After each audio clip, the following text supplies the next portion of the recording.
¿Qué José Sillar? Buenas tardes.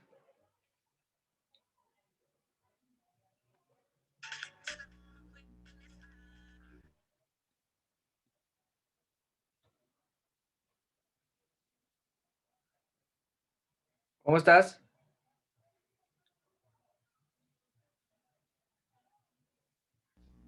Buenas tardes, profe. Uy, ¿qué pasó ayer que yo dije, uy, César, ¿qué pasó? ¿Que se fue? No, profe, como no estaba haciendo nada. Ah, bueno, no hay lío, todo bien. Entiendo, total. Bueno, esperemos a ver, vamos a mirar acá. Entonces, para que te sientes y disfrutes. Sí, señor. Ah, pero ¿dónde está ahora? ¿Qué se hizo? Ah, espera.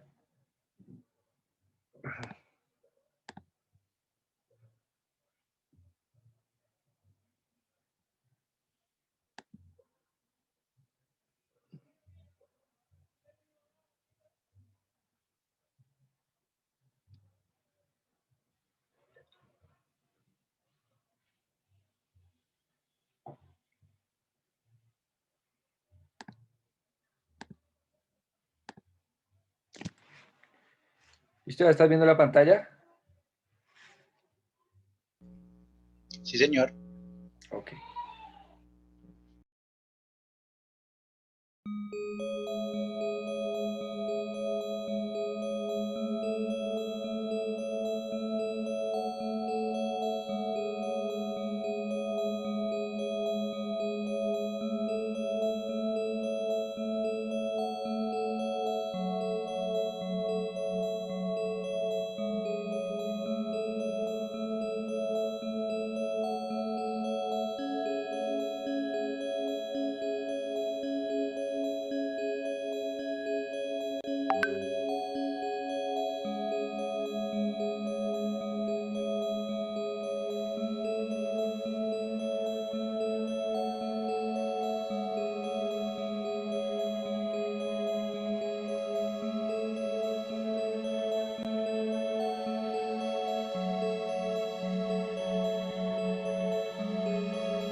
El videojuego tiene una Legend tells of a place where everyone comes together to play. amplitud de usos y una capacidad de transmitir emociones y una serie de valores culturales y que no tienen otros medios y que no tienen otras profesiones. En los libros pues tienes la literatura, en los cómics tienes, por ejemplo, literatura y tienes el arte visual. En el cine tienes la parte visual, tienes la música, tienes los guiones. Los videojuegos tienes exactamente lo mismo que las películas, pero encima es interactivo, o sea, puedes interactuar con el propio arte. Y creo que eso es lo que más me llamó la atención de los videojuegos. Para mí, desarrollar un videojuego es crear belleza donde no la hay. Sí, de claro. Como concepto es como escribir un libro, como pintar un cuadro. Pones mucho de ti como autor, piensas mucho también en el público, le buscas sentido a todo lo que sale en pantalla y procuras, en el caso de que sea un juego de venta, que esté a lo mínimo del valor de que la gente está dispuesta a pagar, porque el dinero de la gente es sagrado. Y si ellos dan tu dinero por un producto, pues tiene que estar, que menos, a la altura, ¿no? La creación de videojuegos me parece desde el principio una actividad bastante vocacional. Algo en lo que se llega gracias al amor, normalmente desde un punto de vista artístico, de la creación. Posteriormente ya llegará el encontronazo con la realidad, ¿no? Y con el mundo industrial, con el mundo comercial. Pero la gente de primeras va con el corazón por delante, deseando hacer cosas maravillosas. Creo que la mayor parte de la gente que trabajamos en videojuegos lo hacemos por pasión, o sea, por ilusión, aparte de que obviamente quieres ganarte la vida. De tanto en tanto te encuentras algún funcionario. O sea, en Péndulo teníamos a un funcionario que venía, hacía sus horas, hacía lo que se le decía y nada que no se le dijese y se iba a su casa. Y si podía escaquearse 5 minutos, pasaba más tiempo mirando el reloj que trabajando. Pero la mayor parte de la gente está aquí por pasión. Es un trabajo duro, ¿no? Si se quiere hacer bien, con lo cual o te gusta lo que haces o acabas quemándote muy rápido. He hecho una carrera y yo he hecho un máster, estoy haciendo un doctorado, no porque me gusta hacer páginas web, sino porque quiero estar a un nivel para hacer videojuegos. Sabes que podrías estar trabajando en un poco lo que quieras que no, te gusta, programación, y ganando bastante más dinero. Te hablo de 2 o 3 veces más de lo que se gana en videojuegos, sobre todo en España. Entonces, el programador de videojuegos es un programador que realmente está ahí porque le gusta. No hacemos esto por la pasta, está claro, pero esto es un negocio y si no tienes dinero no puedes pagar a tu equipo y si no tienes equipo puedes tener ideas maravillosas que no se te plasmarán ni en concepto ni en proyecto. Por supuesto es una empresa, tiene que funcionar, el juego tiene que vender, pero siempre transmitir algo más, que lo que más me gusta es pensar que se lo están pasando bien la gente que juega esos juegos. Pero un videojuego no se ve lo que hay detrás, ¿no? Está escondido.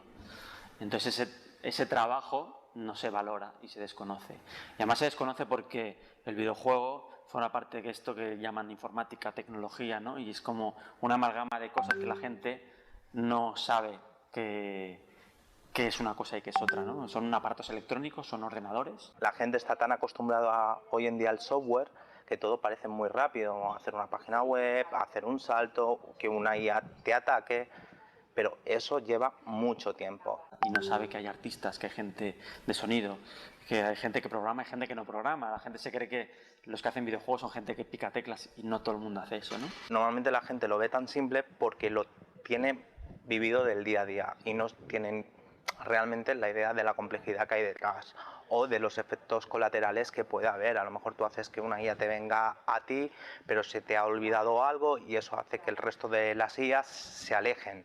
Claro, nos ve probando un juego y piensan que estamos todo el día jugando. Ha habido anécdotas aún mejores de encontrarme con una vieja conocida que no veía en mucho tiempo, una madre de una amiga, y de contarle en qué estoy, ¿no? Y oye, muy ilusionada, y claro, pues estamos hablando de una persona que no es muy de aparatos electrónicos, nuevas tecnologías ni nada parecido, y me dice, joder, pues estaba buscando a alguien como tú. Claro, ya te quedas así diciendo, espérate, y me saca el móvil y me dice, toma, pásate el nivel 61 del Candy Crush. Mi madre siempre ha pensado que, pero tú realmente ¿qué haces en el trabajo? Esos numeritos que hacías, porque antes me acuerdo que programaba en casa y me veía hacer código y demás, me decía, esos numeritos que hacías antes en casa, o hace los dibujos, o hace qué haces. O sea, realmente la gente incluso que me conoce más por el mundo de videojuegos sí realmente sabe qué hago, pero la más cercana no. En mi caso creo que gráficamente, como es la parte que se ve más en un videojuego, sí que saben que hay trabajo, ¿no? De arte detrás. Pero creo que muchas veces no son conscientes de todo el trabajo que requiere, de la organización. Se piensan qué guay, qué divertido es dibujar y inventarse mundos y personajes y hacer que se animen. Y dices, vale, sí, pero todo esto tiene que tener unas pautas, tiene que estar coordinado con lo que dice el game designer, con lo que los programadores pueden hacer. Y es toda una red de trabajo de muchas personas para que llegue a buen puerto. Cuando dices que eres guionista de videojuegos, que ni siquiera me gusta la palabra porque me hace pensar demasiado en cine o en televisión, la gente se imagina que eres prácticamente quien inicia un proyecto, quien piensa en todo y luego se lo pasa a alguien para que metan el gameplay o para que metan... Cuando normalmente es justo lo contrario. Hay una frase asquerosa que dice que la narrativa es la puta del gameplay. No es exactamente eso, obviamente. De hecho, creo que sí que tienen que ir muy de la mano, más que una puta, tiene que ser una pareja, de hecho. Pero si la gente cree que yo me siento y se me empiezan a ocurrir ideas de personajes y pienso argumentos y realmente no pienso eso. Casi lo primero que pienso no es en argumentos ni en personajes, sino en algo que podríamos llamar la interfaz narrativa, que es cómo vamos a comunicar al jugador lo que queremos comunicarle. Familiares o abuelos o una cosa así, dices, claro, ¿qué haces exactamente tú en el trabajo? No, pues hago videojuegos. Ah, hostia, ¿los programas tú? No los programo yo. ¿Qué haces entonces? ¿Haces los dibujos? ¿Haces los modelos 3D? ¿Las ilustraciones? No dibujo. Entonces, ¿qué haces? Pues, no sé, aparentemente nada. Te dicen, ¿qué haces? ¿Piensas? Y dices, sí, pienso. Bueno, se trata de pensar y luego transmitir estas conclusiones, este pensamiento al resto del equipo. La verdad es que a día de hoy yo creo que me he encontrado solamente con 2 personas en 15 años más o menos que llevo dedicándome a esto, que sabían lo que era un diseñador de videojuegos. La mayoría de la gente no sabe ni a qué te dedicas. Yo lo que hago para explicarlo normalmente es compararlo con el rol del arquitecto. O sea, un diseñador de videojuegos es como un arquitecto de un edificio. Si tú miras el edificio, dices, ¿esto quién lo ha construido? No lo ha construido el arquitecto. Pero el arquitecto ha hecho los planos, se ha ocupado de que los planos de ese edificio acaben siendo un edificio que no se derrumbe, que eso es importante, y que además sea un edificio bonito. Después ha coordinado un equipo de gente multidisciplinaria, electricistas, lampistas, paletas, encofradores, de todo. Y de ahí ha salido un edificio. Vale, ¿cuál ha sido la función del arquitecto? Pues la misma que la de game designer en un videojuego. Casi todo el mundo juega videojuegos o tiene una interacción con videojuegos, pero no lo sabe. Yo creo que habrá un 60% de gente que ni lo sabe.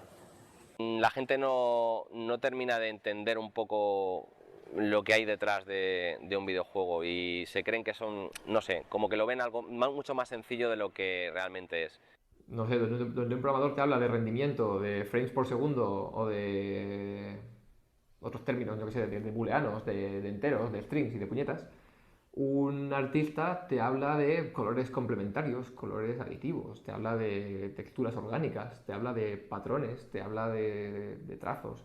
Y claro, que cada uno pueda exceler en su tarea, que cada uno pueda hacer un buen trabajo de lo suyo, pero que encima estos dos trabajos tengan que coincidir, y solo he dicho dos, pero aquí también hay que añadirle la música, hay que añadirle los sonidos, hay que añadirle la producción, la organización de un equipo. Todas estas cosas juntas hacen que la creación de un videojuego sea muy difícil de organizar y sea muy difícil mantener el control desde el principio hasta el final. El desarrollador de juegos siempre quiere que su juego funcione, que todo quede como él quiere.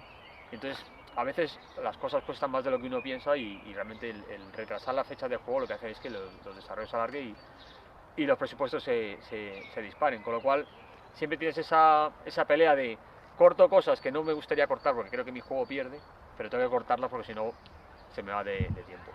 El juego que tenías en mente cuando empezaste nunca va a ser tal cual, o sea, nunca lo va a ser. Y tienes que saber el momento en el que no va a ser así y que te vas a tener que guardar ideas para otro futuro juego, incluso una posible secuela. O sea, muchas veces la idea de las secuelas de juegos es más que nada porque yo hice un juego, tenía una idea, dejé una cosa en el tintero y digo, pues ahora que el mío ha funcionado, digo, pues voy a ver si metiendo esto el segundo juego es mejor.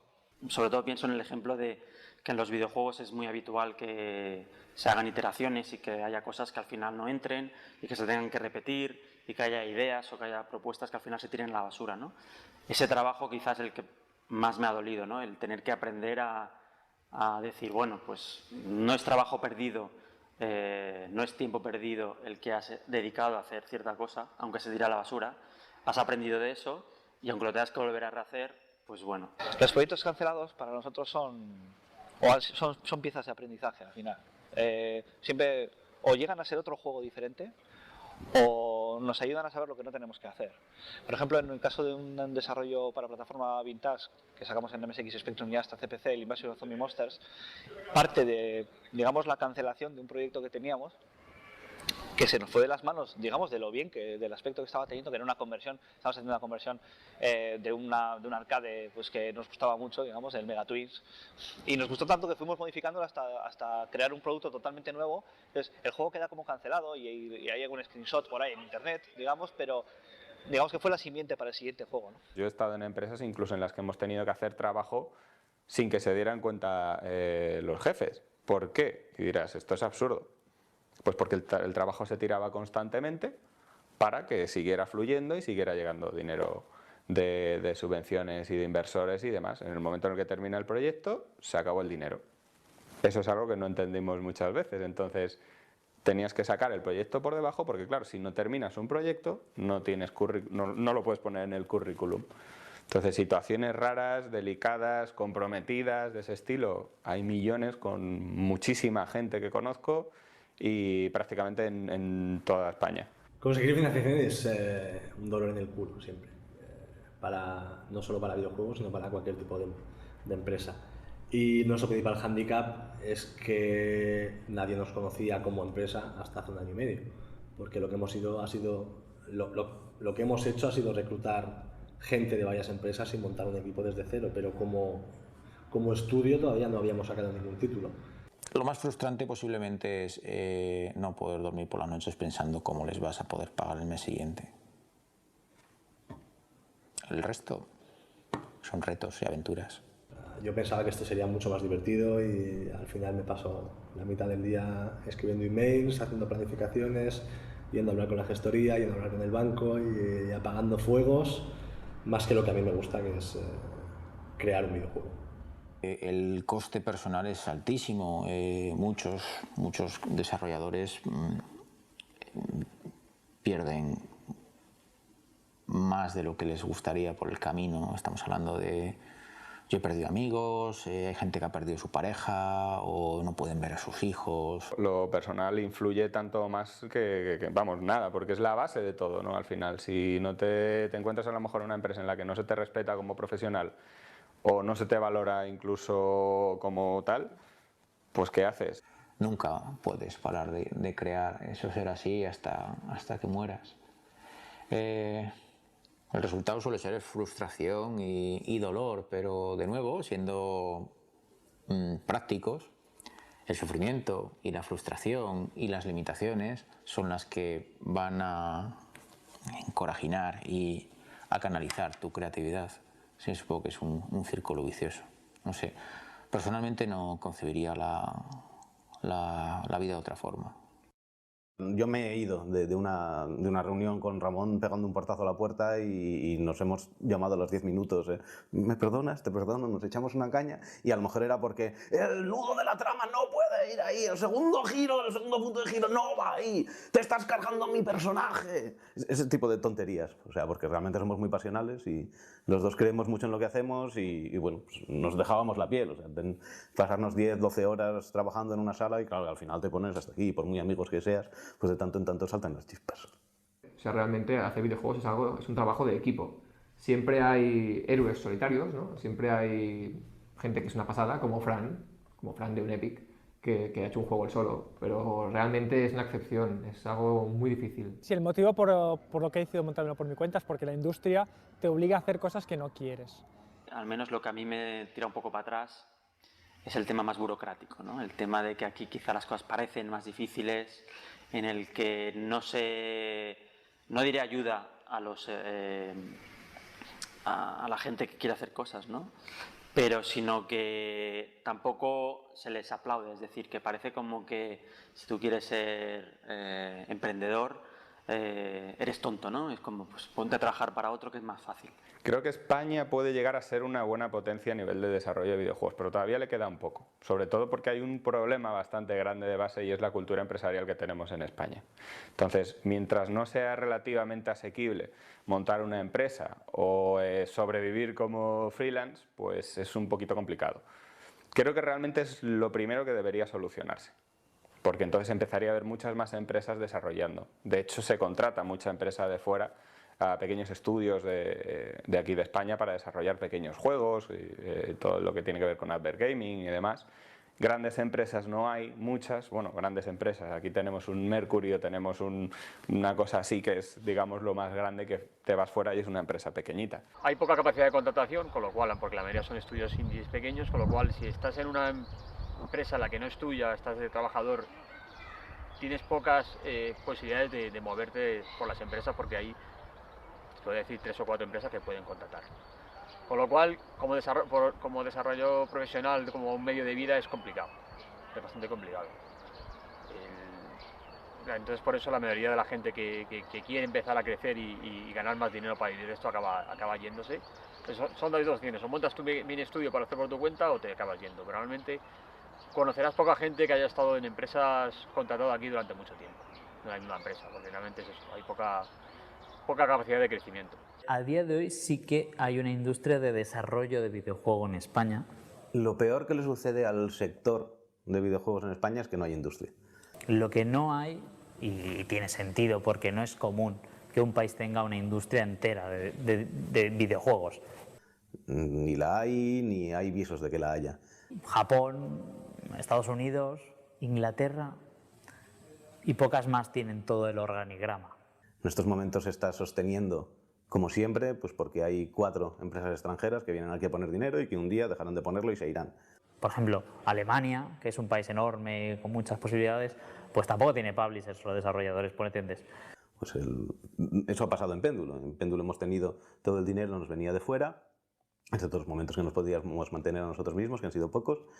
Y yo qué sé, les está pasando a los más grandes. O sea, Mercury Steam está con dinero extranjero, casi todo el mundo tiene o capital extranjero o depende de sus padres, sus amigos y del dinero del paro, que es gracias a lo que se están en estos momentos financiando los estudios indies. La española yo creo que peca primero de falta de relación real con el mundo exterior. Habrá, yo qué sé, 10, 15, 20 empresas que tengan buenas relaciones con empresas potentes fuera de España. Hay un verdadero boom indie en España, bueno, y en todo el mundo, y eso es gracias en parte al dinero que le estamos sacando a los amigos, a los colegas, al que teníamos ahorrado y al paro. Peca de ambición, más allá de Social Point, por ejemplo, o King. Bueno, King realmente no es empresa española, pero la mayoría de empresas españolas no tienen ambición, sino que están como empezando. Una de las mayores trampas y posiblemente paletismo que se puede producir en la industria española que hemos estado viviendo, y el páramo de los 90 es un gran ejemplo, es pensar que, primero, que hay una industria de videojuegos española y, segundo, que somos compañías españolas contra el mundo. ¿Hay visibilidad fuera? Hay visibilidad de buenos juegos, hay visibilidad de buenos estudios. Personalmente soy como, digamos, un defensor, me considero un defensor de la industria española. Entonces siempre voy a ejemplos en la industria de aquí, a desarrolladores de aquí y demás. Por supuesto que soy consciente de que para la mayor parte de las cuestiones tenemos siempre referentes mejores o más grandes, si queréis, en Estados Unidos, en Japón. Pero a mí me gusta lo local, aunque sea una industria en la que se insiste mucho, que es una industria global y demás. Me gusta mucho lo local porque pienso que es por donde hay que empezar. Tienes que, si no convences, digamos, a los medios españoles, si no conoces a tus compañeros que están trabajando aquí o que no sabes cómo funcionan las ayudas en este país, ¿cómo vas a poder realmente dominar el mercado internacional? Si es complejísimo. Os puedo poner el ejemplo, y esto, pues aquí hay mucha gente que viene de Mercury, de Pyro. Muchas veces cuando sales fuera y dices, o se presentaban como que eran de Pyro Studios, lo primero que decían era, ¿quién? Segundo, Commandos. Ah, el juego de Codemasters. Decían, bueno, de Eidos, perdón. Luego, ¿sois españoles? ¿En España se hacen juegos? Lo que no funciona en España es España a sí misma.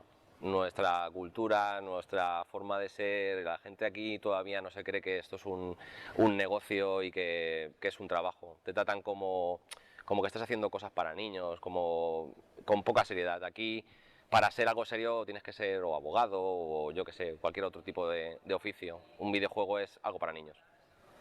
Pero vamos, ya te hablo incluso hasta de bancos, podría contar hasta anécdotas de buscar financiación, ir a hablar con un director de banco mayorcete y casi echarte de la oficina porque no sabía de lo que le estabas hablando.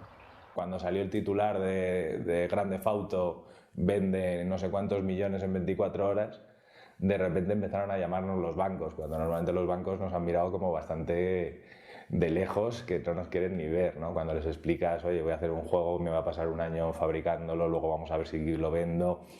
Es un negocio pues complicado de vender para alguien, para que invierta, y los bancos no eran muy receptivos, ¿no? Sin embargo, fue curioso como cuando salió la noticia del GTA, pues empezó a haber, bueno, más participación por parte de esta gente diciendo, oye, si estos hacen millones, a lo mejor es algo interesante, ¿no? El único problema que tiene España es que no ha identificado que las compañías tecnológicas son del futuro.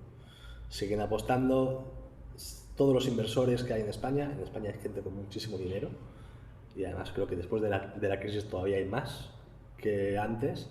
Sin embargo, esta gente solo tiene beneficios fiscales por invertir en el ladrillo o por comprarse un coche caro. Cuando te vas a Inglaterra y tienes programas como el SIS o el IIS que te permiten tener hasta un 50% de exención fiscal si inviertes en una startup, si inviertes en una empresa de nueva creación.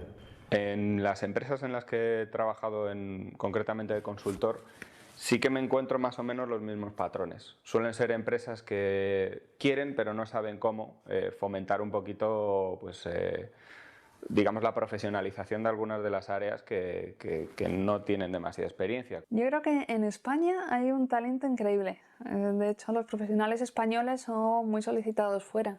Y el problema que tenemos en España es la gestión de las empresas, al nivel de gestión y que no sé si es que no se sabe, si no hay experiencia, si la gente que pone el dinero se mete demasiado en la parte creativa.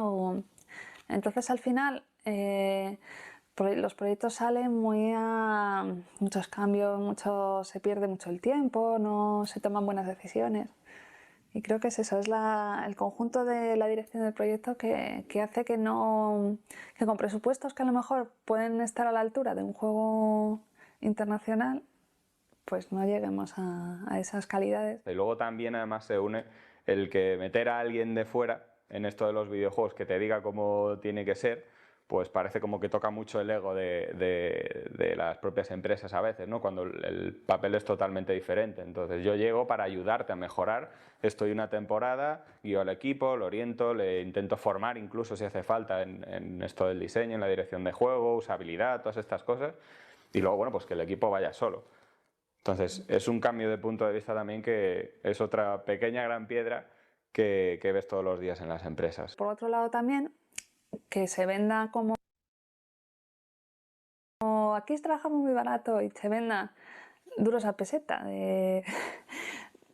Vamos a hacer este juego por la mitad del precio de un equipo americano y claro, te dan unos tiempos así y tienes que echar horas extras como un loco, estar no dando la calidad que tú quieres mientras te marean. Yo creo que es eso, es un problema. Si estuviera bien definido todo el proceso de producción, en España serían unos juegos increíbles. El gobierno no tiene que dar dinero a las empresas para que desarrollen. Las empresas, esto es un mercado y las empresas tienen que generar un proyecto que genere beneficios y tienen que ser competitivas y tienen que competir entre ellas para sacar un producto que el consumidor quiera.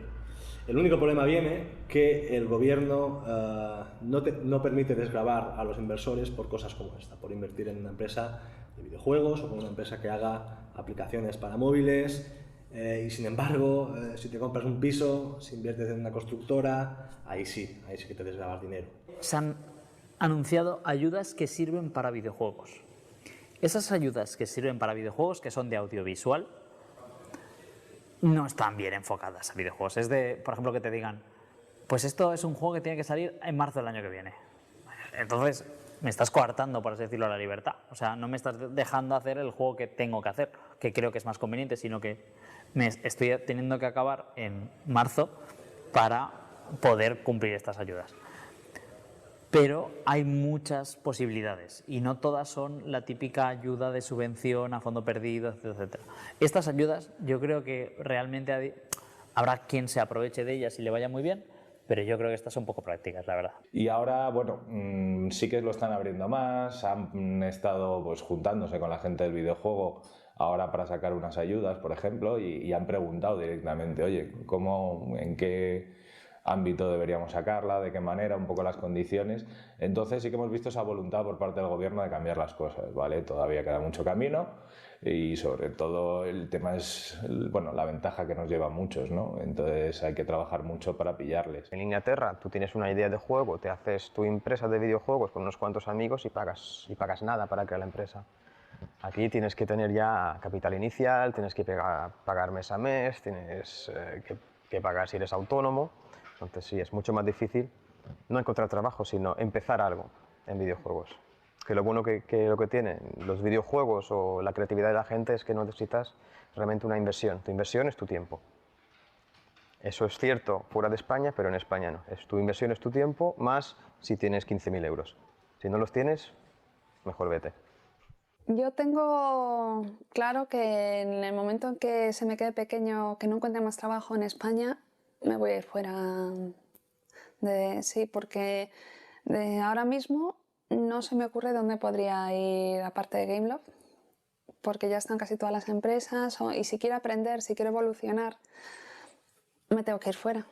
Mi propia trayectoria es la de alguien que lo normal es que a día de hoy no estuviera en España. Yo he tenido pues unos cuantos años de trabajo en España, me he ido a Estados Unidos, fui a vivir a Chicago, por ejemplo, y lo que pasa es que pues al cabo de un año no me gustaba Chicago, no me gustaba el frío que hacía allí en invierno, con lo cual pues me volví a España. En otra época posterior me fui a Vancouver, estuve 3 años en Vancouver y bueno, pues por una serie de circunstancias, en este caso más personales, de mi vida personal, vaya, pues me volví a España. 2 amigos míos se fueron a LucasArts, están en San Francisco, luego han estado en otras empresas y están tan bien que pues me dan ganas de intentar explorar. Aquí creo que podemos llegar hasta un punto.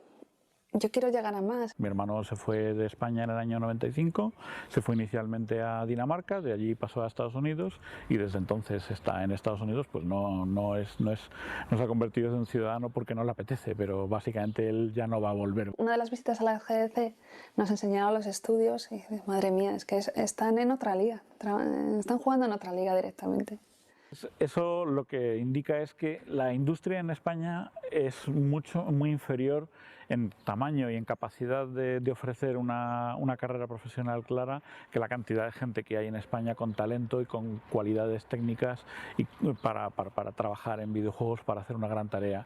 Y la realidad es que cuando alguno de los profesionales de los equipos con los que hemos trabajado se ha ido fuera, muchas veces se han ido con un cierto sentimiento de inferioridad, de bueno, a ver si allí pues estoy a la altura de lo que saben hacer los americanos o de lo que saben hacer los ingleses, y llegan allí y a los pocos meses pues les están poniendo en labores de dirección o de coordinación, porque es gente con unas cualidades increíbles. En Estados Unidos o en Inglaterra la gente se especializa demasiado.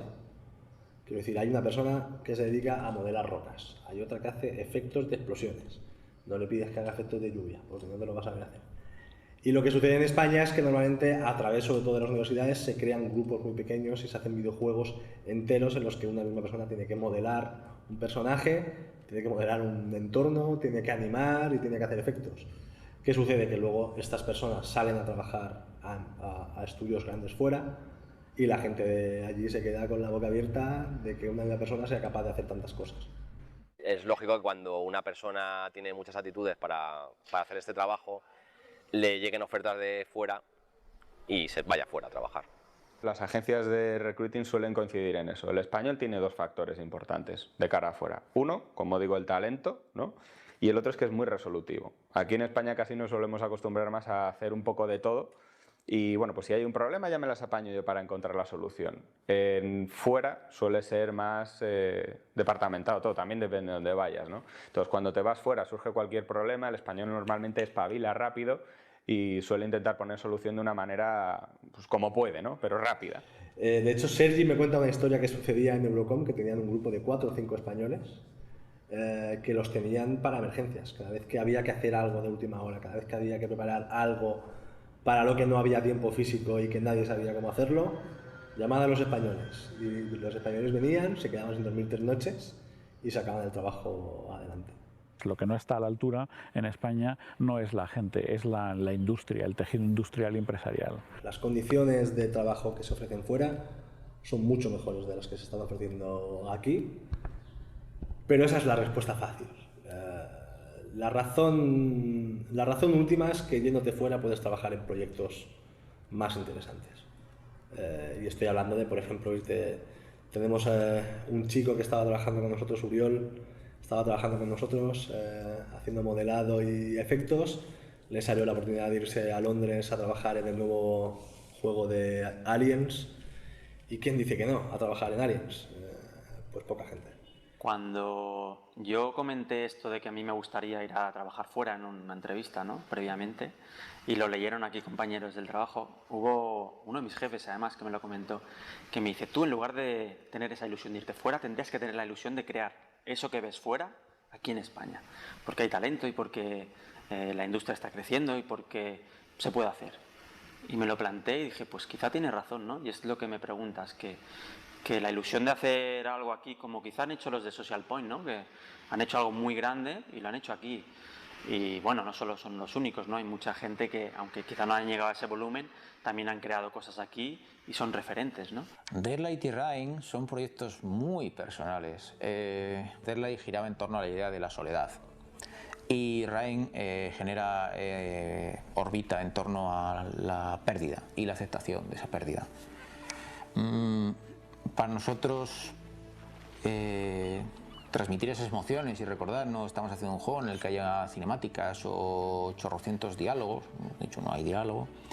La forma de transmitirlo era a través de la propia interacción con el jugador y, aunque suene muy superficial, la vista, los ojos, ¿no?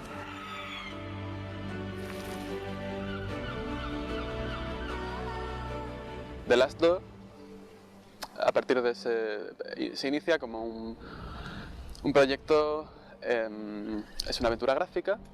El concepto del juego central es que es un juego de terror en el que es más importante la atmósfera y la tensión y las sensaciones y sobre todo el terror generado por la imaginación que lo puramente explícito, y por eso los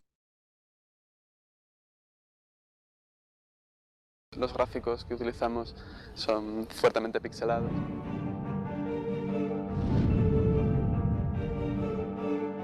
El proyecto de Escala surgió hace unos 5 años. Recuerdo que fue dibujando un mapa en la libreta que llevo siempre conmigo. Sabía que quería hacer mi propio proyecto, sabía más o menos por dónde iba a tirar, pero hasta que no dibujé este primer mapa y empezaron las cosas a cuajar y a caer cada pieza del puzzle en su sitio, no tuve claro que era el camino a seguir. A partir de ese mapa ya fui generando el resto de razas, los habitantes, un poco la historia y el trasfondo de este mundo imaginario que estábamos creando, y a partir de ahí empezamos a encajar las mecánicas de juego que queríamos implementar. This time of the two suns, only the blade remains.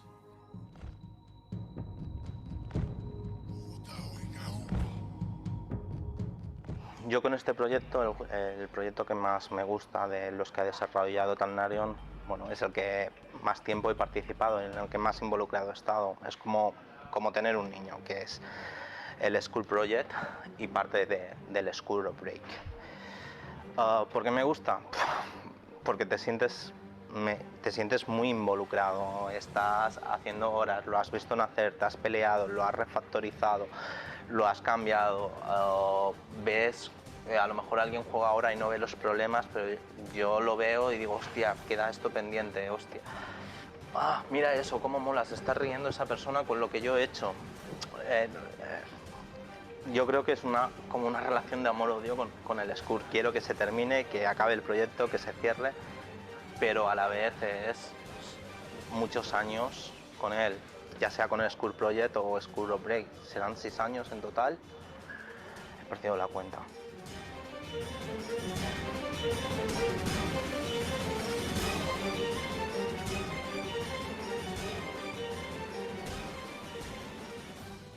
La evolución de Péndulo desde la comedia hasta el thriller negro tiene mucho que ver con nuestra propia evolución. Pues empiezas siendo un adolescente, quieres contar historias divertidas. También es cierto que en esos momentos Péndulo se estaba fijando muchísimo en LucasArts, que sobre todo había hecho comedias. Pues bueno, pues seguimos haciendo comedias, que también era lo que nos gustaba y de donde nos era más fácil robar, por decirlo así. Vas creciendo, te vas aburriendo de hacer siempre lo mismo, buscas un cambio, y aparte era Yesterday, sobre todo New York Times, era un pequeño tour de force, somos capaces de hacer intriga, de contar algo serio, algo negro, con esta estética cartoon que caracteriza a Péndulo, y bueno, sí que creo que más o menos lo conseguimos. Paraíso. Mirad todos a Henry White, el hereje que ha pisado suelo santo porque es un mierda, Cooper. ¿Qué vas a hacer ahora por tu amigo? Bueno, conseguimos la certificación de Sony para desarrollar para PlayStation y estamos ahora con un proyecto, nuestro proyecto más ambicioso para PS Vita, se llama Baboon. Y bueno, estamos reaprendiendo todo, o sea, ya desde el principio empiezas un bombardeo de información, firmando NDAs para mantener la confidencialidad de todo lo que recibes, trabajando con kits de desarrollo, con entornos que nunca habías trabajado, ¿no? Entonces, es un universo totalmente nuevo para nosotros que nos va a dar un salto muy importante a nivel cualitativo como estudio, digamos, pero que es todo un reto y que lo estamos viendo como para un premio para nosotros, porque al final es un premio a todo nuestro proceso de trabajo y que vamos, esperamos aprender muchísimo de él y poder saltar un poco de división en el mundo de los videojuegos. Un EP que empieza como un proyecto personal para huir un poco del día a día del trabajo. Un poco de la monotonía, de hacer productos que te obligan, lo que quiere el cliente. Entonces, pues como hobby, pues haciendo un videojuego en casa. A raíz de ahí, pues empecé a trabajar en él. La idea la saqué pues, de un juego que me gustaba a mí y a mis amigos cuando éramos jóvenes, que se llama The Maze of Gallius, que es una joya de Konami para MSX. Y a raíz de ahí pues empecé a trabajar en él, como una sorpresa para mis amiguetes. Lo vieron y la sorpresa fue que, a ver, les gustó, pero había mucho cambio que hacer, había aún mucho trabajo. Entonces pues dediqué como casi un año más a completarlo, a arreglar cosas, a, digamos, seguir un poco sus consejos, etcétera, etcétera. Y a raíz que se iban arreglando cosas, que se iban añadiendo, que se iban mejorando, pues ya empezó a dar la sensación de que ya no era un producto para un poco hobby casero para mis amigos, sino que ya era un producto que se podía vender, un producto que podía interesar al resto del mundo.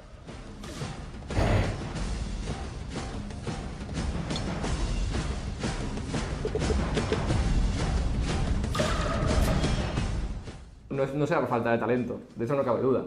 O sea, en España hay un montón de desarrolladores buenísimos y hay un montón de proyectos interesantísimos, pero si miras los números tenemos una industria indie muy floreciente, muy prometedora. En estos 2 o 3 años se ha visto un renacimiento de estudios y de propuestas muy interesantes. En ese sentido yo creo que sí es algo positivo, ¿no? Que hay un montón de españoles interesados por los videojuegos que hacen videojuegos con ideas muy interesantes.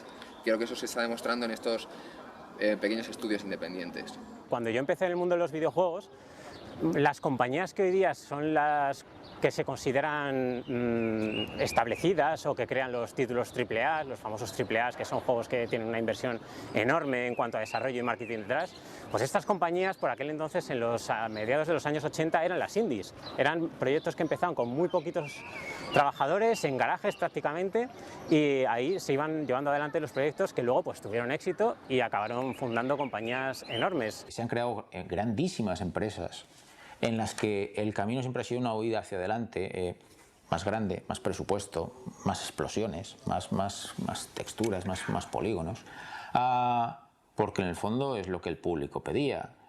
Por cada Modern Warfare que haces y vendes millones de unidades, significa que el próximo será más y mejor, más y más grande. ¿Dónde está el riesgo? No puedes arriesgarte porque estás invirtiendo unas cantidades obscenas de dinero. Por fortuna los indies no tenemos ese problema. Si los publishers lo único que quieren son tiritos. ¿Tu juego tiene disparos? No, pues a la mierda, no te quiero. Y no, esto es una frase que es así, ¿eh? O sea, no es algo que me haya inventado ahora, es que esto pasa en la industria. Hay muchos publishers que en la GDC y demás eventos van así. ¿Tu juego tiene tiros? Sí, enséñame un vídeo. No tiene suficientes tiros, venga. Llegamos ya a un techo psicológico en el que cuando inviertes 800 millones de dólares en un proyecto, te aseguro que te tiembla todo lo que te puede temblar, porque puede que un día se levanten los usuarios y el mundo cambia y los usuarios digan, es que no quiero pegar más tiros. ¿Qué haces? Desarrollar un videojuego es duro, tanto si lo haces de forma independiente como si lo haces con inversores detrás, porque jodido vas a estar de todas las maneras. Diferencias. Ser independiente tiene una gran ventaja, que es que no tienes nadie que te diga, que te está diciendo cómo tienes que hacer las cosas. Es decir, si un estudio no tiene inversores detrás, es el estudio quien decide cómo va a ser el juego. Siempre hemos dicho que somos un estudio pequeño, ¿no? Que tenemos una filosofía de hacer las cosas de manera diferente, de intentar poner nuestro sello, hacer una cosa pequeñita, con calidad, que le pueda gustar a la gente. Pero si nos vamos a lo que hace todo el mundo, ellos tienen más dinero, más gente y más tiempo que nosotros. Entonces siempre hemos intentado destacar con ideas de juego que cambiaban un poco, ¿no? Hemos ido a lo mejor a cosas que llamarían de nicho, que no son tanto para el público popular o para la gente más casual, más llegada, pero lo que sí hemos visto es que era mejor para nosotros el conseguir centrarnos en alguien y hacer algo realmente bueno para ellos, porque era más fácil canalizarnos a un solo tipo de jugador o de público en vez de intentar llegar a todo, que en eso pues creo que nos lleva la mano. Lo positivo, tienes un colchón. Si el juego va mal, a ti no te pasa nada. Toda la responsabilidad es del inversor o del publisher. Claro, al final es una cosa de cuánta responsabilidad quieres o cuánto estás dispuesto a dar de tu juego a cambio de más o menos responsabilidad. Esa es la gran diferencia entre ser independiente y tener inversores detrás. Los estudios que están trabajando para terceros, haciendo buenos trabajos, están haciendo muy buenos trabajos para terceros, cuando dejen de hacerlos y empiecen a desarrollar su trabajo como ellos mismos o lanzarse como publishers, ya serán conocidos porque tendrán a sus espaldas digamos, todo el recorrido en cuanto a visibilidad que han tenido sus productos en otras sagas con otros digamos, publishers más grandes, ¿no? Por lo cual siempre es positivo mientras lo hacen, porque aprenden y porque encima se están metiendo en primerísima división, y segundo, porque luego todo eso lo tienen ganado, digamos, para sus producciones independientes posteriores, ¿no? Si ahora tuviera que volver a hacer Minepast o Thalamus, la verdad es que tampoco me plantearía si hacerlo con publisher o no. Porque un proyecto así, ahora que está acabado, es muy fácil siendo publisher decir, joder, yo hubiera apostado por ello. La realidad es que es un proyecto que para venderlo no puedes venderlo. No, voy a hacer un juego de paisajes en el que no va a haber acción, hostia, y en el que además todo pasará en la mente de un personaje. Yo como publisher no hubiera apostado por algo así. Porque es la idea en general, pero la idea en sí, lo que es el desarrollo de un juego sí, es otra historia. Pero no creo que sea un juego por el que, como idea, apostar por él. El indie, en principio, no debería por qué someterse a las presiones de un mercado, ¿no? Y en ese sentido, como yo personalmente considero que están dirigidos por un objetivo más creativo, más artístico, llámalo así si quieres, les dará un poco igual la demanda, en teoría. Quiero decir que no se llegaría a una saturación, sería estupendo. Es como si me dices, pues todo el mundo se pone a dibujar bodegones, ¿qué saturación? Bueno, es arte, es estupendo, cuanta más saturación mejor. Mientras no haya que comprarlo, ahí sí que el mercado petaría, ¿no? Los estudios independientes permiten que haya una circulación de ideas nuevas bastante saludable y de una manera bastante conocida está generando un mainstream, una corriente principal de jugadores que buscan un producto diferente, experimental a veces, y que trate otros temas. Eso creo que es muy interesante. Creo que los estudios indies son muy necesarios a la hora de renovar el sector de los videojuegos, porque aportan quizás una frescura que suple en gran medida la a veces falta de medios de la que disponen, pero sobre todo esa también falta de necesidad de adscribirse a unas líneas establecidas que garanticen el éxito es lo que aporta una creatividad que se echaba de menos. Es un soplo de aire fresco lo que están aportando estos estudios al sector de los videojuegos, y como digo, están creando nuevos géneros, están creando nuevas formas de jugar, nuevas formas de entender el videojuego que vamos a ver también trasladadas a otros títulos de mayor calado. O sea, es paradójico, ¿vale? Y es contradictorio, pero si eres un estudio independiente, lo más seguro es tomar riesgos. Lo que es realmente arriesgado es hacer lo que hace todo el mundo, porque no tienes medios para promocionarte más fuerte que el resto de la gente. No puedes invertir 1 millón de euros en publicidad cada mes, como hacen algunas de las empresas, y este dato no me lo he inventado, como hacen algunas empresas de videojuegos. Al no poder hacer eso, tu única forma de destacar, tu única forma de tener visibilidad es precisamente siendo raro, siendo distinto, pero siendo tú mismo, al fin y al cabo. Bueno, mi estudio está a unos 90 centímetros de donde duermo, que quiere decir que tengo el estudio en el pupitre de al lado de mi cama. Y lo que supone es que la frontera entre lo que es la vida personal y tu trabajo no está clara. Hay días que cuesta quitarse el pijama, pero hay que hacerlo porque si no parece que no acabas de arrancar. Pero es eso, nunca sabes cuándo estás desarrollando, cuando estás en tu tiempo libre, como lo tienes todo en el mismo espacio. Eso es lo más difícil de ser un desarrollador independiente de garaje, como me gusta decirlo. Lo que sucede con los proyectos indies o los proyectos personales es que no necesitas ni siquiera ser una empresa. Puedes acabar tu máster de desarrollo de videojuegos de la universidad, juntarte con 2 amigos que hayas conocido allí, ocupar un garaje en casa de tus padres y hacer tu propio título en 3 o 4 meses. Y puede ser un éxito. Y joder, porque hay días que la realidad es que ves que no puedes más, ves que tienes que acabar el juego y ves que te has tirado todo el día entero poniendo piedras. Y a la mañana siguiente vuelves al trabajo y sigues poniendo piedras. Y te preguntas, ¿pero cuándo acabaré de poner piedras? Y la realidad es que después de poner piedras tienes que seguir poniendo plantitas. Y si un día que esté muy bien, harás algo que te guste. Pero la gran realidad de esto es que como lo haces todo, hay que hacerlo todo, desde lo más pequeño hasta lo más grande.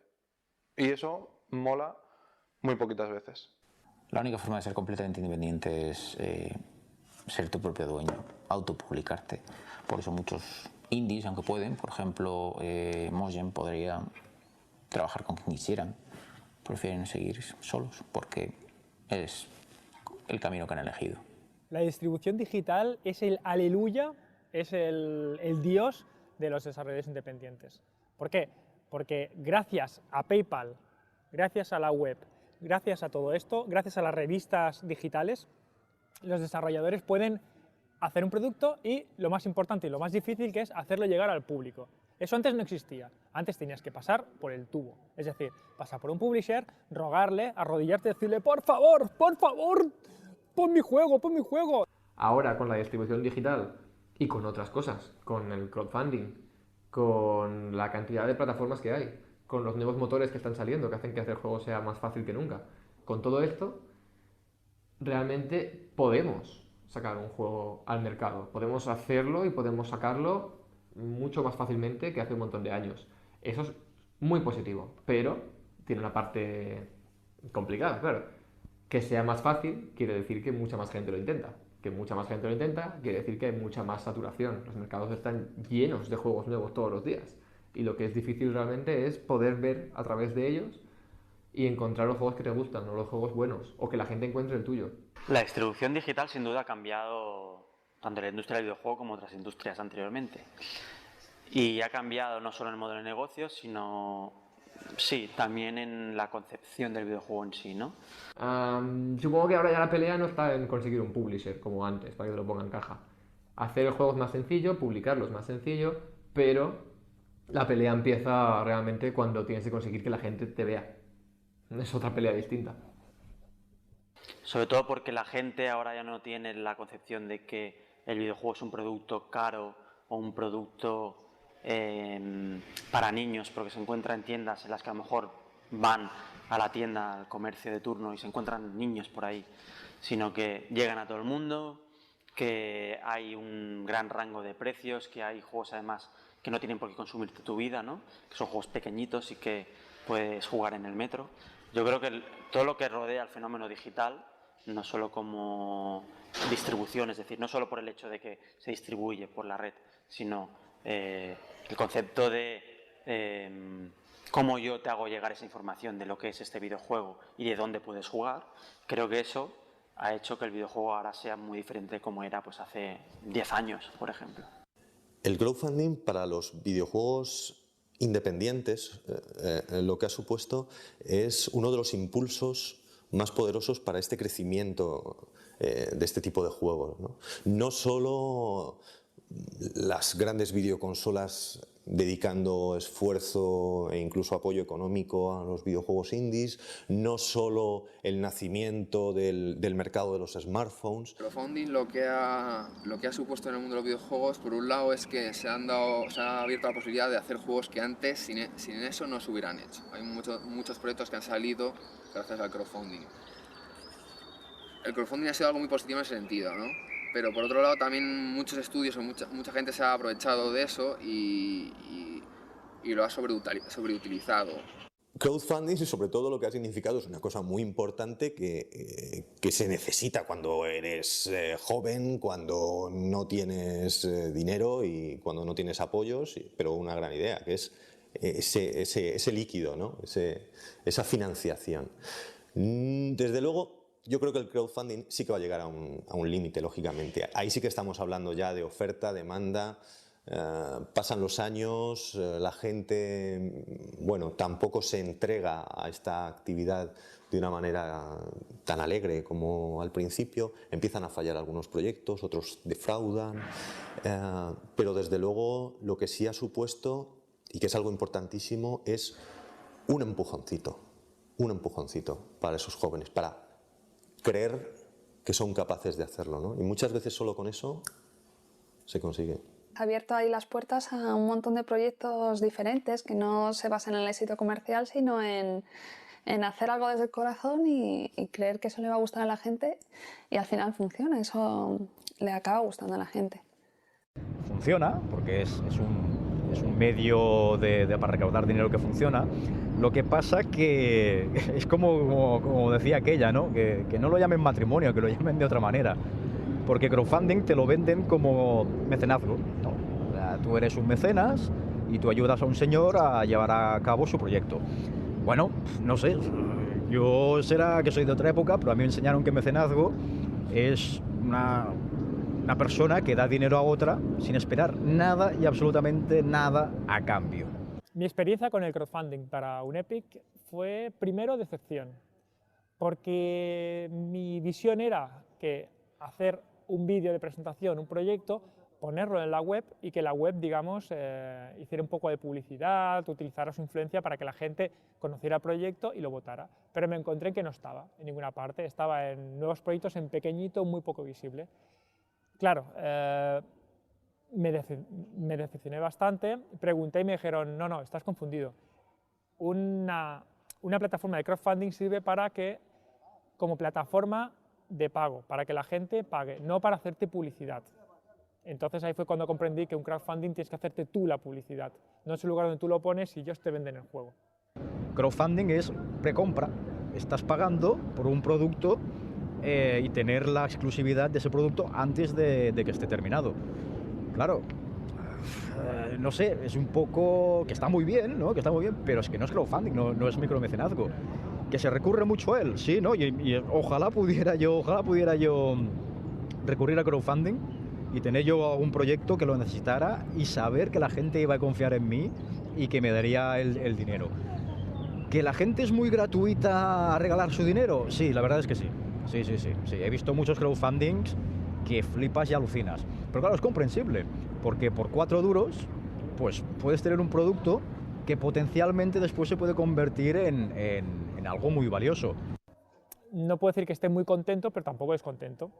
Conseguí el dinero, aunque era poquito, eran 1.200 euros, era poquito, y fue justito.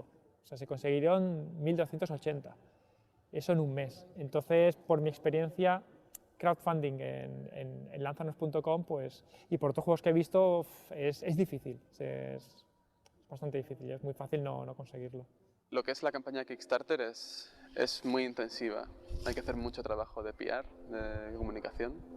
Hay que hacer mucho trabajo de ir ajustando las recompensas, hay que hacer mucho trabajo de comunicación, es realmente complejo. Y luego hay una cosa que es fundamental, que es necesitar una base de comunidad que nosotros no teníamos, entonces eso es un trabajo añadido. El problema de los estudios que puede haber aquí, aunque no sé, se meta mucho dinero o se meta mucha gente, al final es la visibilidad, que la gente te conozca. Y si no vas de la mano de un grande, digamos, desde un principio, es complicado obtener esa visibilidad. Para mí, entrar en Nintendo ha sido un reto. Entrar en una consola era, no sé, es muy friki, ¿no? Es como un plus, tienes una gran compañía que te respalda, sales para una consola que es, no sé, es una pasada. ¿Qué más me supone eso? Sobre todo mucha visibilidad, muchísima, porque cuando salió en PC estaba yo solo y entonces pues lo que es de promoción pues había poquita, pero gracias a Nintendo, que tiene un poder mediático enorme, solamente con 4 llamadas y haciendo unas notas de prensa, pues muchos medios se han interesado por un Epic. A veces hay estudios que son de aquí y no sabía que eran de aquí. Y cuando leo que son de aquí me sorprende. Entonces, si ni yo mismo conozco los estudios que hay aquí, ¿cómo lo van a conocer desde fuera, ¿no?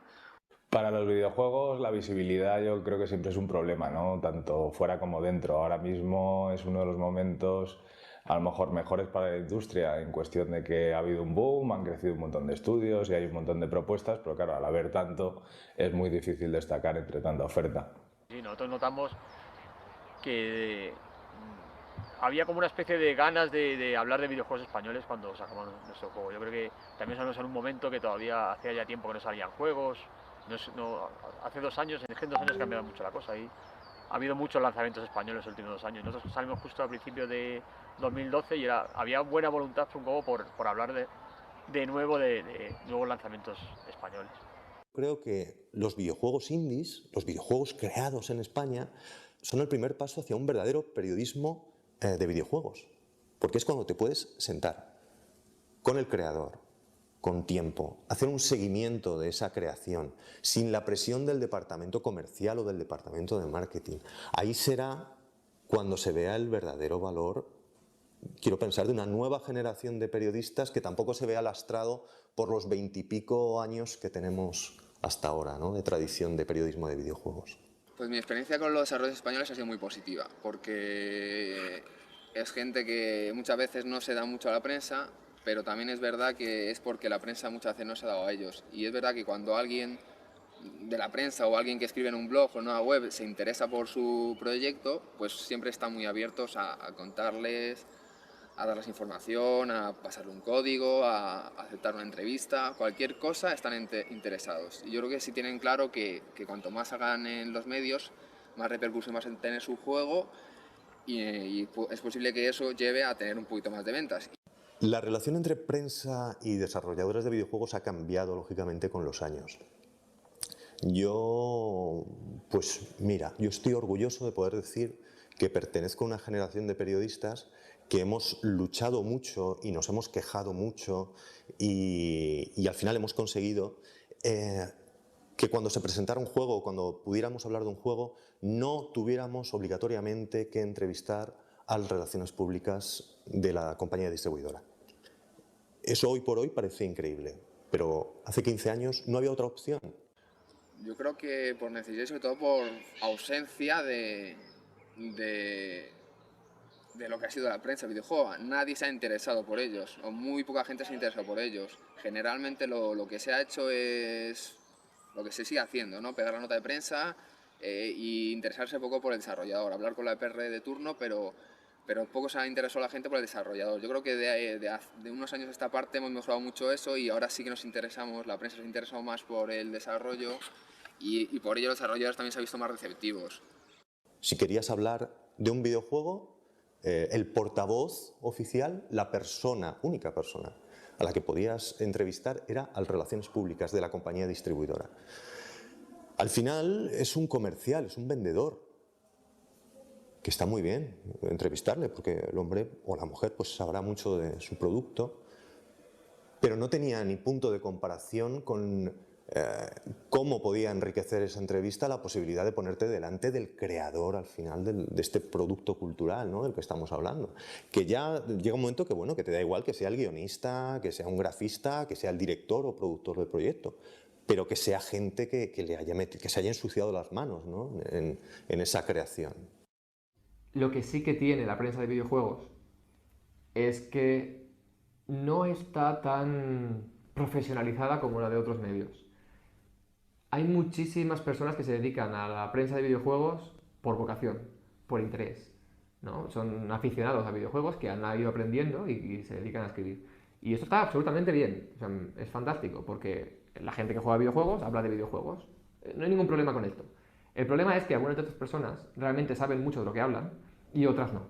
Y no siempre el nivel de conocimiento o el nivel de capacidad de expresión es directamente proporcional a la cantidad de gente que escucha a cada persona. Sí que se nota que hay ciertas ganas de hablar de juegos españoles y siempre me parece bien que haya un poco de ayuda. Al final la industria de videojuegos no solo son los desarrolladores, sino la prensa.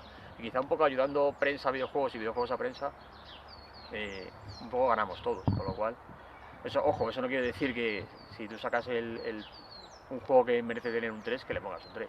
Yo no he notado que la prensa de los videojuegos española nos trate distinto por el hecho de ser españoles. Quiero decir, cuando escriben sobre nosotros, yo no noto que los artículos sean más tolerantes, o por lo contrario, más punitivos, por el hecho de que nosotros seamos españoles.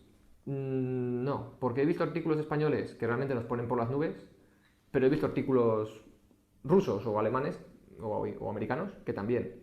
Y he visto artículos españoles que nos ponen a parir y también he visto artículos en otras webs que también. Lo que sí que es verdad es que la industria española, lógicamente, tiene un interés especial por hablar de proyectos españoles o de empresas españolas.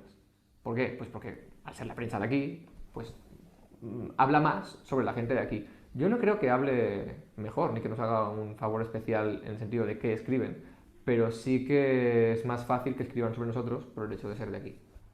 Todo está en la misma tabla. te comparan con grandes títulos, ¿no? Cuando sale tu juego te van a comparar con Gears of War, te van a comparar con Call of Duty, con títulos de primer orden, sin tener en consideración el tamaño del estudio que lo está haciendo, los recursos que tiene, ¿no? Entonces, a ese nivel nosotros tenemos que estar preparados para competir con cualquiera. Y esto es como el mundo del cine. Básicamente tu Metacritic, el último Metacritic de tu último juego, determina tu futuro en la industria. Entonces, sueles vivirlo con una tensión gluteal importante y sueles, literalmente con un parto contienes la respiración. Yo siempre que sale un juego me voy a Metacritic a ver, bueno, todo el equipo, nos vamos ahí a ver qué nota le han dado de todas las reviews y hace ilusión. Tienes en cuenta las cosas buenas, las cosas malas, pues a veces dices, jo, pues es verdad. ¿Qué pasa? Que muchas veces en general no te da tiempo a hacer el juego cuando sale como te hubiera gustado, entonces siempre hay fallos, hay cosas que te hubiera gustado pulir, entonces dices, ay, es verdad, tienen razón. Entonces, ya te digo, lo tenemos en cuenta desde un punto de vista más quizá para quedarnos contentos con el trabajo hecho. Le tuve que decir al equipo que por favor no mirase las críticas, porque hay gente muy sensible, estás muy afectado, hay gente que directamente se ponía a llorar, ¿no? Porque hay algunas que son muy descarnadas. Valoro mucho las críticas que nos llegan a nivel artístico, porque tú a veces en el proceso creativo estás muy metido en tu burbuja, ¿no? Y tú lo ves muy de dentro. Entonces hacemos muchas veces reflexión de salir afuera, ¿no? y ver tu trabajo desde fuera, desde una manera más crítica, porque en ese momento de creación a veces no eres tan consciente. Cuando sacas el juego, pues estás muy nervioso, ¿no? Quieres ver cómo lo recibe la gente, si la gente entiende lo que haces, ¿no? Y sí te tomas en serio lo que ponen, ¿no? Pero también tienes que saber diferenciar. Hay muchos comentarios que claro, cuando llevas tanto tiempo invertido y tanto trabajo en algo, es muy fácil que te hieran, ¿no? Que si a alguien no le ha gustado algo o alguien sin más se mete un poco con tu juego, es algo que al principio te duele, luego ya empiezas un poco a filtrar y yo creo que y a ver de verdad, ¿no? Sí que es importante lo que dice la gente, porque al final el juego no lo tienes que hacer para ti, ¿no? Lo tienes que hacer para los jugadores que tiene. Creo que los videojuegos se empiezan a tomar en serio ahora, que desde hace unos pocos años ha habido más iniciativas, ha habido más eventos, hay más compañías también, pero creo que todavía estamos bastante por detrás del resto de Europa, sobre todo de la zona norte, de Estados Unidos bastante más lejos, y quizá también un poco provocado porque sigue habiendo recelo a la hora de compartir ideas, a la hora de un acercamiento entre compañías, cosa que poquito a poco empieza ahora a limarse gracias a pues todos los talentos que empiezan a salir ahora en España y todos los jóvenes que ya pues tienen una cultura un poquito más casi familiar, ¿no? Digamos, porque esta industria es muy pequeña. Es verdad que las cosas han mejorado en cuanto a visibilidad, como negocio quizá, o incluso como industria, pues se ven más, son más conocidos, aparecen más en prensa. Yo prácticamente cada día no veo mucho el telediario, pero cada día que pongo el telediario hay alguna noticia que tiene que ver con videojuegos. Sin embargo, yo creo que lo que más me interesa a mí del videojuego, que es la parte más cultural o si queréis como el valor que tiene como medio, eso es mucho más difícil de ver. Yo tengo la sensación de que va a costar mucho más que eso cale en la sociedad. Yo me acuerdo de salir de copas en el 2002, 2003 y con el grupo de amigos, te presentaban a las chicas y tal, te decían, mira, este hace videojuegos. Pero tú, videojuegos, pero esas cosas que son para críos, o sea, ya te hablo del 2002, 2003, o sea, que hace relativamente poco. Pues eso yo creo que ha cambiado mucho en los últimos años. O sea, ya sales de otro perfil. Ya, de hecho, ahora le comentas a alguien que incluso que has trabajado en PC Fútbol, en un juego que la gente desea conocer y ya te lo miran de otra forma.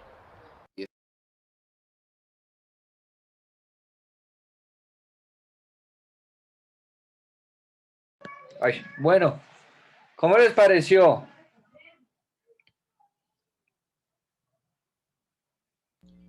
Está bien interesante. Sí, está. Lo que paré porque había visto a Oliver. Ah, bueno, no está. Entonces voy a continuar. Pero chévere, ¿no? Señor. Piense que uno se queja que acá tampoco hay posibilidad de trabajar y uno busca estar afuera. Y les cuento, digamos, uno de los mejores países para ir a estudiar animación 3D, modelado 3D, se llama España. Y fíjense que ellos mismos buscan salir de su zona de confort. Entonces, la gente no está como contenta con nada, definitivamente. Entonces, vamos a continuar.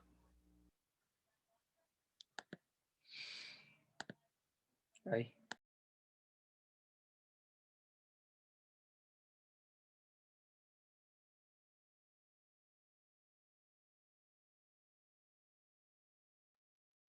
Y es una cuestión generacional.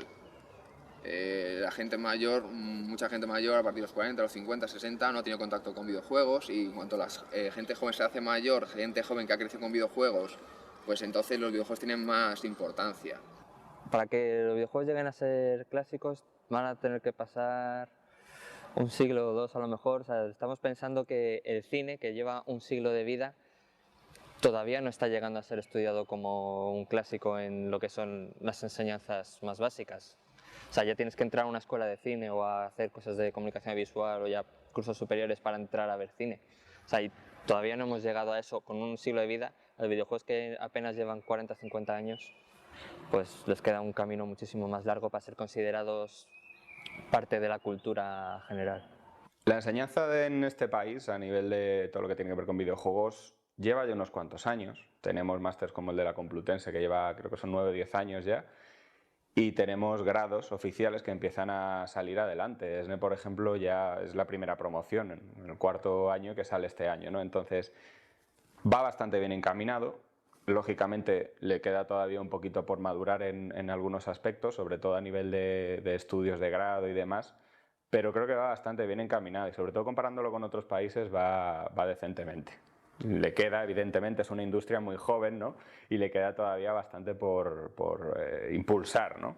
A todos los niveles, en todas las especialidades y demás, pero yo creo que hay buenas iniciativas en general en España a nivel de formación. Ahora mismo hay másters muy especializados, enfocados unos en programación, otros en diseño, otros en arte. Sí que falta un poco de cohesión entre ellos, porque muchas veces pues a lo mejor haces un máster de programación y los chicos que hacen de programación te hacen un juego que manejablemente está muy bien, pero visualmente no queda gran cosa. Ves a un grupo de diseño y ellos te hacen un juego que tiene ideas muy buenas, pero que a lo mejor no están del todo bien programadas. De arte, pues ellos ellos son los que más pueden mostrar su trabajo fácilmente, pero estaría bien que también puedan aplicar más a los otros grupos. Sí, afortunadamente podemos decir que cada vez es más habitual que hay alumnos que, por supuesto, salen del máster y trabajan en la industria, pero incluso que salen del máster y montan su propio estudio, ¿no? Un ejemplo sería Evil Mind Entertainment, que es un estudio que surgió en el máster de la Complutense, o Rising Goat, que es un estudio surgido a raíz del máster de IPEC. Por lo general en el máster suelen venir alumnos gente a la que le gusta jugar mucho. O sea, gente que ha estado toda su vida jugando a videojuegos y siempre, pues, de tanto jugar dice, pues a mí me gustaría que se hiciera un juego así, o que quiero hacer esto. Entonces, pues el que ya decide más allá de dar el paso y decir, sí, realmente me quiero meter a eso, entra en el máster. O sea, el perfil de alumno del máster suele ser una persona que juega mucho, apasionadamente. O sea, rara vez te vas a encontrar a alguien que no sepa, que no haya jugado, que no pueda hacerte mil referencias a juegos que conoce y saber que si quiere hacer algo, quiere hacerlo como un juego concreto. En mis alumnos lo que veo siempre en la primera clase en la que me encuentro con ellos, lo que veo son ganas de aprender sobre todo. Y a partir de ahí buena parte de lo que pasa por mi cabeza es intentar entender qué es lo que motiva o mueve a cada uno de ellos y en qué cosas ellos van a ser capaces de moverse solos y de tener iniciativa. En cuestión de la oferta académica que hay y demás, bueno, yo creo que se ha ido trabajando mucho durante estos años, pero que el enfoque siempre ha sido a lo mejor un poco diferente o más como yo lo he visto cuando yo estaba en la universidad, ¿no?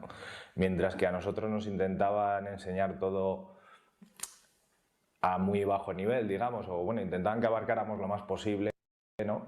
Y sin embargo yo lo que veía es que en Europa había una especialización mucho mayor, ¿no? Con lo bueno y lo malo que tiene. Yo creo que al final son metodologías diferentes de ver las cosas y habiendo trabajado fuera y viendo cómo funcionan, creo que lo interesante sería precisamente juntar un poco las dos cosas, ¿no? Las grandes ventajas de ser autodidacta son básicamente que no tienes una forma académica de hacer las cosas, no hay un método bueno, es simplemente tú empiezas a hacer y precisamente por ese desconocimiento puede que te salgan ideas más creativas. Muchas veces en el desconocimiento es cuando más encuentras la mejor forma de hacer las cosas, porque muchas veces nos centramos tanto en lo establecido que cuando ya lo sabemos, como que descartamos ideas porque nos pensamos que ya de antemano van a ser malas porque lo que nos han enseñado es más válido que eso. Y muchas veces no es así. Sin embargo, claro, ser autodidacta es duro porque significa que todo te lo guisas y todo te lo comes tú. Eres Juan Palomo total. Y siendo o habiendo partido de una enseñanza más académica, pues tienes una muchísima mejor base, pero a la vez, si no trabajas por tu cuenta y te centras solo en hacer lo que te piden en la universidad, academia, etcétera, etcétera, vas a ser bastante genérico en el sentido de que vas a saber hacer lo que todo el resto de los demás. Siempre tienes que aportar más de ti mismo, seas autodidacta o no. Siendo autodidacta, no te queda más remedio.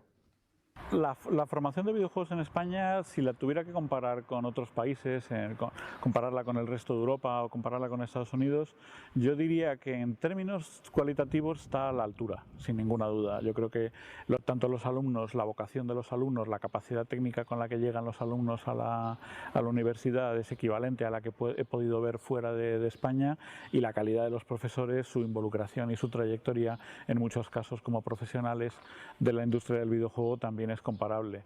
El aspecto en el que podemos estar, yo creo, por detrás de otros países, sobre todo de países como Estados Unidos, es puramente una cuestión de cantidad, de tiempo. Hay universidades en Estados Unidos que llevan durante mucho tiempo haciendo este tipo de grados y tienen mucho más refinado lo que enseñan y cómo lo enseñan.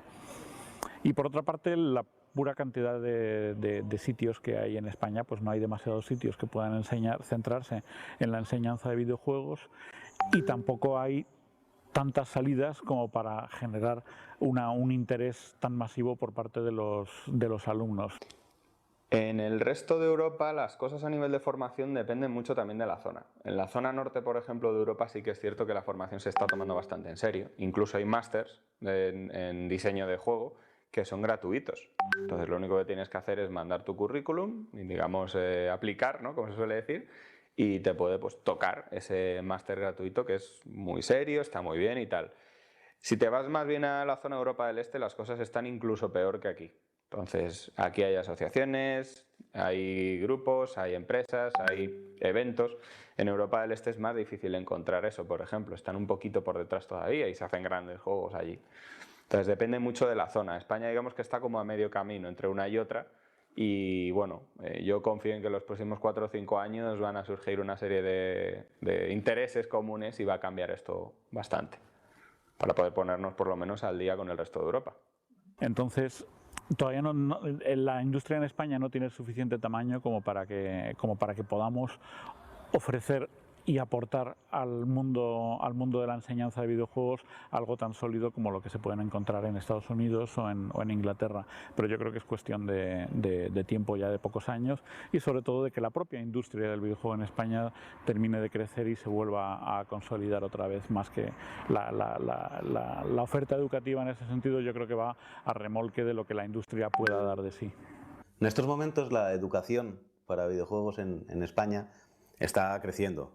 Realmente hace muy poquito que ha empezado y poco a poco va mejorando. Pues hay cosas. Hasta el año pasado prácticamente ningún grado tenía una asignatura de narrativa. Pues, y estoy contento de ser uno de los pocos profesores que están dándola.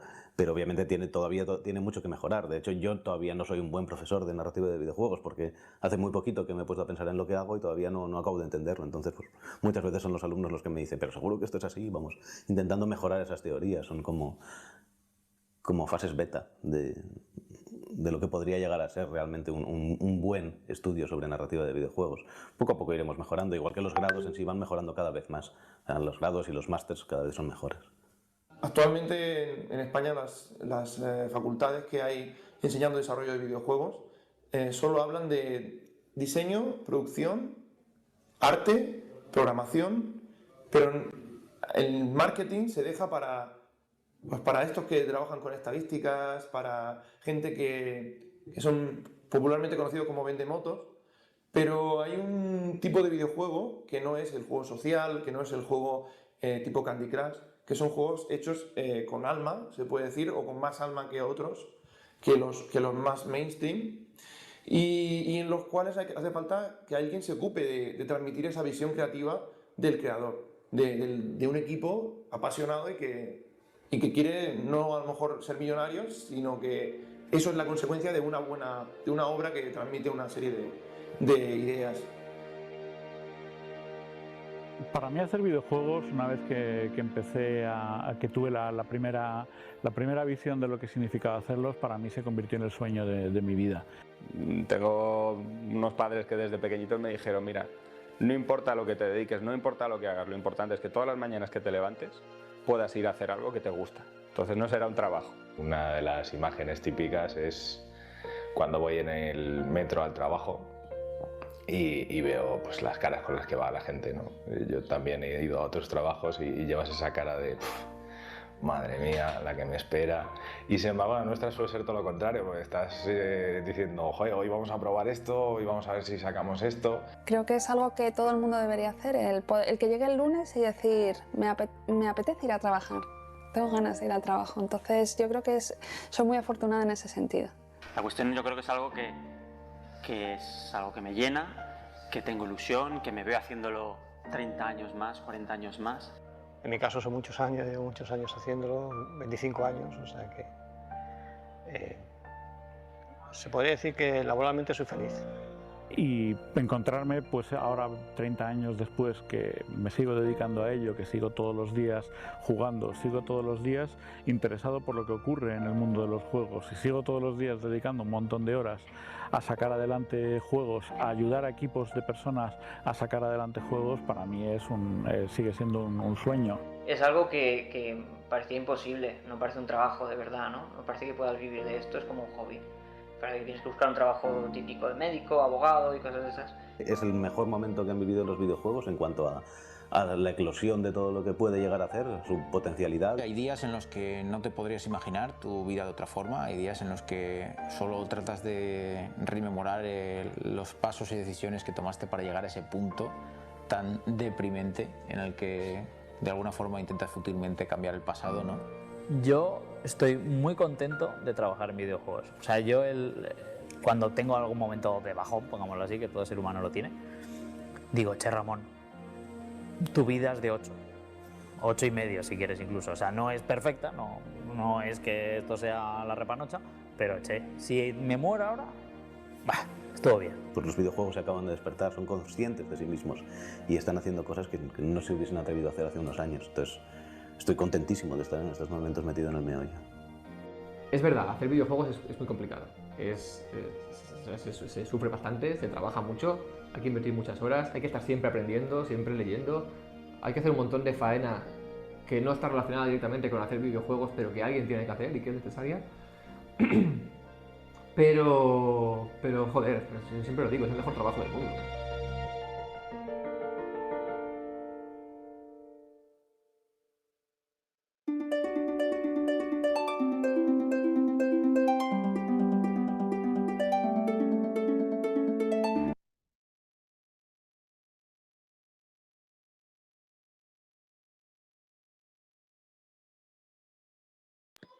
Listo, chicos, pues nada, no vi que se haya conectado otra vez. Entonces, pues espero que les haya gustado. El día de mañana, pues verifico otra vez a ver si casualidad hay algún cambio. ¿Listo? Entonces nos vemos mañana. Profe, una pregunta, ¿hay parámetros para la entrega? Espera un momento. Espera un momento. Los parámetros es, primero, entregar el book de todo el personaje y toda la implementación que hicieron, de todo el diseño, y aproximadamente 1 minuto, 2 minutos de grabación del videojuego completo. Pues, de lo que hicieron, ¿no? De la interfaz que hicieron. Mínimo 1 minuto. Sí, mínimo 1 minuto. Pues tú tienes más, ¿no? Porque tú puedes... Sí, yo le tengo todo el gameplay, profe. Un nivel entero. Me toca es cortarlo. De una. Háganle pues. Chao, profe. Bueno, chicos, nos vemos mañana, juiciosos. Chao, profe, buenas noches. Chao, Fernanda, chao.